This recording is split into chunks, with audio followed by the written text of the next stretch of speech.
Back, this is Rishi Rathore, life coach and success coach. Lockdown धीरे धीरे करके India में अलग अलग स्टेट्स में लगता जा रहा है। दिल्ली में भी लॉकडाउन लग चुका है, सैटरडे और संडे लॉकडाउन रहेगा, वीकेंड का लॉकडाउन लग चुका है और हो सकता है आने वाले टाइम में लॉकडाउन बढ़ भी जाए क्योंकि केसेस 17,000 आ रहे हैं, 15,000 आ रहे हैं। ऐसे केस तो कभी दिल्ली में आए नहीं। तो आज हम बात करते हैं लॉकडाउन में अपनी मेंटल हेल्थ का कैसे ख्याल रखें, क्योंकि ज़्यादातर लोग जो है वो खाली रहने वाले हैं, वो उनके पास ज़्यादा कोई काम नहीं रहेगा करने के लिए, वो घर में सबके साथ रहेंगे, वही चीज़ें सोचना, रिपीटेड वर्क करना।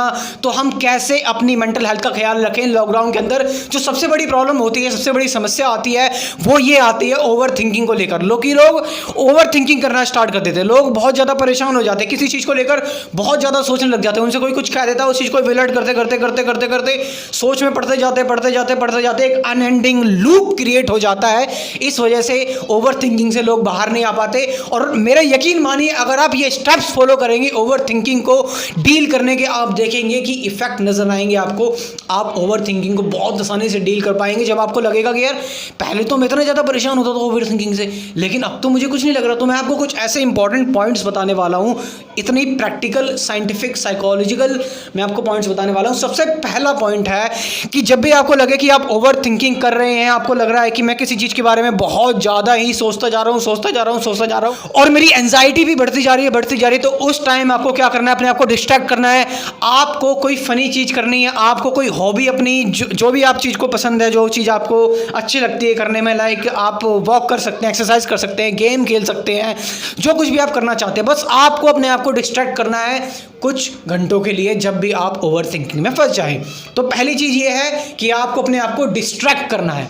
दूसरी चीज़ ये है कि जब भी आपको लगे कि मैं ओवर थिंकिंग में फंस रहा हूँ, तो उस टाइम पर आपको नॉन जजमेंटली आपके अंदर जो भी थॉट्स आ रहे हैं, जो भी आपके अंदर जो बातें आ रही हैं ओवर थिंकिंग करके, जो भी आपका जो ब्रेन है वो आपको इधर उधर घुमा रहा है नेगेटिव बातें बताकर, उन बातों को रोकना नहीं है। कोशिश नहीं करनी कि यार मेरे अंदर ये क्यों आ रहा है, अरे मैं ऐसा क्यों सोच रहा हूँ, या मैं ऐसा क्यों सोच रही हूँ, लड़की हो तो ऐसा अगर आए तो उस चीज़ को रोकना नहीं है, स्टॉप नहीं करना। लेट देम बी देयर, आने दो। कहो कि हाँ मुझे ओवर थिंकिंग हो रही है, यस मुझे ओवर थिंकिंग हो रही है, उसको रोकने की कोशिश मत करो, उसको जज मत करो, उसको आने दो। अब जैसे एक नदी चल रही है, थॉट्स भी उसी तरह से, नदी चलती जा रही है, थॉट्स भी चलते जा रहे। आपको क्या करना है, एक वॉचमैन की तरह, एक वॉचर की तरह आपको वहाँ पर बैठकर उस चलती हुई नदी को देखना है, नॉन जजमेंटली उस चलती हुए थॉट्स को देखना है। बस खाली रिएक्ट नहीं करना, सॉल्व नहीं करना, कुछ नहीं करना, बस उनको देखना है। अरे ये तो पहली बात तो ये 2 ही स्टेप काफ़ी हैं, पहला ही स्टेप काफ़ी है। लेकिन अगर फिर भी प्रॉब्लम होती है, अब तीसरा स्टेप आपको क्या करना है। तीसरे स्टेप में जब भी आपको ओवर थिंकिंग हो रही है, दिमाग में वो चीज़ तुम्हारे घूमते रहे, परेशान होते रहो, उससे बढ़िया है कि उसको पेपर में लिखो। और लिख कर जैसे ही आप उसको पेपर में लिखोगे, जो आपके दिमाग में ओवर थिंकिंग चल रही है, पहली बात तो जैसे ही आप लिखोगे, लिखते ही आपको रिलैक्स मिल जाएगा, क्योंकि अब आप एक्सप्रेस कर रहे हो उस चीज़ को। जैसे ही आप उसको एक्सप्रेस करोगे, उसके बाद जब आप जैसे लिखोगे, लिखने के बाद ये देखो कि बेस्ट पॉसिबल सॉल्यूशन क्या है। मैं ओवर थिंकिंग जो कर रहा हूँ, इसके बेस्ट पॉसिबल सिचुएशन क्या है, इसके अप्स एंड डाउन्स क्या है। पहली बात तो इतना लिखते ही आपके अंदर आप सोचोगे यार कितना बेकार आदमी है, मैं क्या सोच रहा था, इतना लिखते ही तो आपके अंदर ओवर थिंकिंग हो रही है आपको।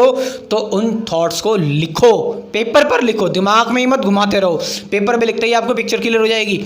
चौथी चीज़ ये है कि आप इस बात को किसी से शेयर कीजिए। देखिए, आपका कोई दोस्त हो या फिर आप किसी के साथ भी रिलेशनशिप में हो, आप मम्मी से, अपने फादर से, अपने भाई या बहन से, कोई ना कोई एक ऐसा पर्सन आपके पास होना चाहिए जिससे आप अपनी बात शेयर कर सके। क्योंकि जब आप अपनी बात शेयर करेंगे और दूसरे पर्सन का जब ओपिनियन आएगा, तो हो सकता है कि आपको लगे यार शायद मेरी थिंकिंग में कोई गड़बड़ है, लगता है सब ऐसा नहीं सोचते हैं।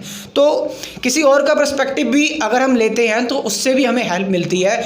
और जब हम सबसे इंपॉर्टेंट चीज़ ये है कि जब हम किसी बात को शेयर करते हैं किसी के सामने जिस पर हम भरोसा करते हैं। अब आपने सुना होगा कि लोग भगवान के पास जाते हैं, भगवान से ये मांग रहे वो मांग रहे अपने दुखों। एक्चुअली लोग बातों को शेयर करने जाते हैं भगवान के पास, अपनी बात बताने जाते हैं, उससे उनको थोड़ी तसल्ली मिल जाती है। आपने देखा होगा डॉक्टर के पास जाते ही पेशेंट क्या हो जाता है, थोड़ा सा खुश हो जाता है, रिलैक्स, हाँ, क्योंकि डॉक्टर से वो अपनी बात, दिल की बात शेयर करके आ चुका है। सो जब भी आपको लगे आपको कोई परेशानी हो रही हो, आपके अंदर कोई थॉट्स घूम रहे हो, उस चीज़ को शेयर करो एक ऐसे पर्सन से जिस पर आप भरोसा करते हैं। और आपको तब भी कोई प्रॉब्लम हो रही है, तब भी आपको परेशानी होगी, सिचुएशन ज़्यादा बढ़ रही है, क्योंकि लॉकडाउन के दौरान लोगों में सिचुएशन काफ़ी ज़्यादा बढ़ जाती है, तो go for the medical help, go for the psychologist, psychiatrist. Thank you very much.